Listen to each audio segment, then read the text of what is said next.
Radeon Super Resolution is finally here, and if I get out of the way, we can elevate performance across thousands of games. At least that is what AMD claims. And they're right, it does absolutely elevate performance.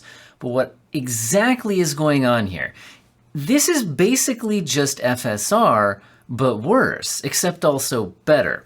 So if you're not kind of in the loop on what's going on here, so FSR has to be built into a game in order to actually work properly. It gets applied near the end of the rendering pipeline in the game, but before certain post-processing effects and the menus, HUD elements, things like that. But RSR is basically just a driver-level implementation of that just takes whatever the game is outputting and applies the upscaling, basically the same technique as FSR, but right at the end, so even your menus and things like that, post-processing effects, etc., are not rendered at the native resolution. They are all upscaled. And if you're like, I feel like this has already been out for a while, hasn't it? No. The difference is that it's now available in AMD's driver, and it's been available outside of their driver doing something pretty much just like this for a long time now.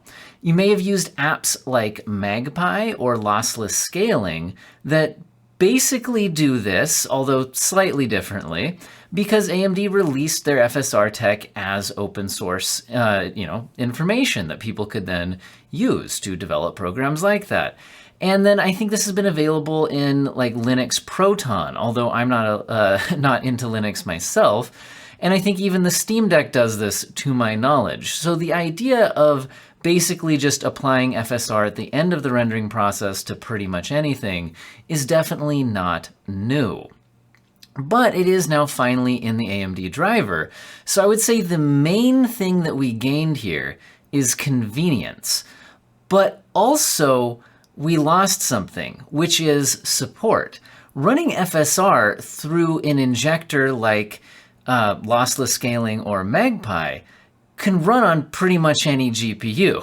Whereas, at least for now, this RSR implementation seems to be only for Radeon 5000 series and 6000 series GPUs, which is just honestly kind of silly in my opinion, and that has to be an artificial limitation because, like I said, there's already apps out there that basically do this on other GPUs as well.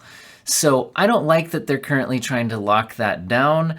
I'd like to believe it's just maybe they didn't fully develop and test it yet and it's coming, and not that they're, intentionally trying to push people off of their RX 580 into buying themselves a new 6000 or maybe when the 7000 series comes out GPUs. I don't know, guys. But anyway, is it any good? So let's say you have the supported hardware, is it any good? Well, I'd imagine I've already probably spliced in some side-by-side footage while I'm talking, but anyway, this is done on my RX 6600 from XFX Swift. This is the Swift 210 model. And what I'm showing here is basically my monitor's native resolution is 4K, and an RX 6600 is certainly not a 4K card. So obviously if I'm going to try to play on this screen, I will need to upscale it. But some games don't have good upscaling built in. They don't have FSR. Some games don't have any internal rendering in them. Although Red Dead Redemption 2 does have an internal render scaler, it's not a particularly impressive one. Although some Unreal Engine 4 games actually do have a very good temporal upscaler, which can look quite good and maybe better than FSR in some cases. So my overall impression of the image quality here is that it does beat just a flat out run the game at 1080p on my 4K monitor and just away I go. It does look better than that. I can tell that the image is sharpened. It's doing some kind of edge detection, which is pulling in some of the small details to look better to my eye than the native image. I don't know how well the subtleties of this really show up through YouTube compression. This is really best seen in person, and unfortunately in a YouTube video, I can't do that for you. But in my opinion, the aliasing gets better using RSR than just running the game at the native resolution. I noticed this when I tested out, sorry, not the native resolution, but rendering at like 1080p and looking at it on my 4K screen, or rendering it at 1440p and looking at it on my 4K screen. I see a lot of aliasing when I do that, and I see less of it, although it's still there, when using RSR. So it definitely doesn't look like native resolution, and it's not quite as good as just FSR, and it's also not really, I mean, anywhere near as good as something like DLSS, and probably won't be anything like, you know, AMD's upcoming FSR 2.0, which will use the temporal data, because really all this has to work with is what's in the image itself. It doesn't have any access to any other information than what's already on the screen there. It can just try to edge detect and spatial upscale and sharpen things a bit. And like I said, I think it does look better than what you get out of a game when you're not running any kind of upscaling technique.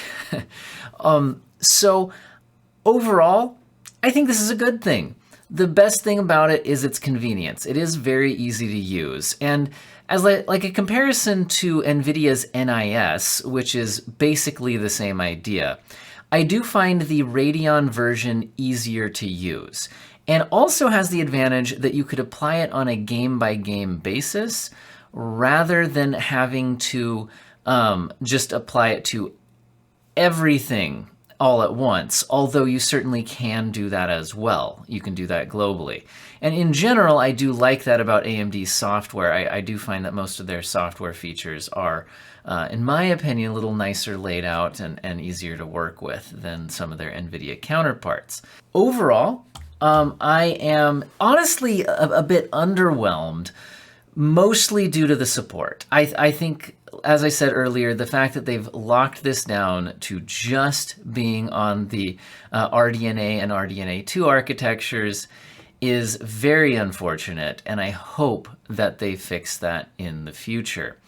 I think the best use case of this is low-end GPUs.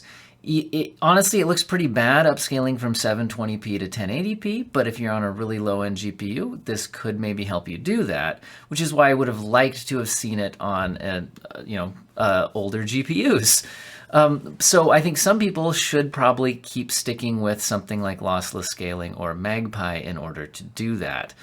Now, I'm also hoping that AMD gets the memo and actually updates the support here to more GPUs, hopefully in the near future. But to my knowledge, there is absolutely no word so far about them actually doing that. So yeah, it's convenient, easy to use, and has room for improvement on support. Don't know what else there is to say. I think, if I was actually playing, Elden Ring on my 4K screen with an RX 6600, I would certainly use this over the other options available to me due to its convenience and looking a little bit better than just running the game below the monitor's native resolution. And I hope all of you have an excellent day. Oh, and special thank you to channel members who hit the join button down there, got access to a few little extra perks and all that, including shout outs like this one. Thank you, channel members. And I hope that you all have an excellent day.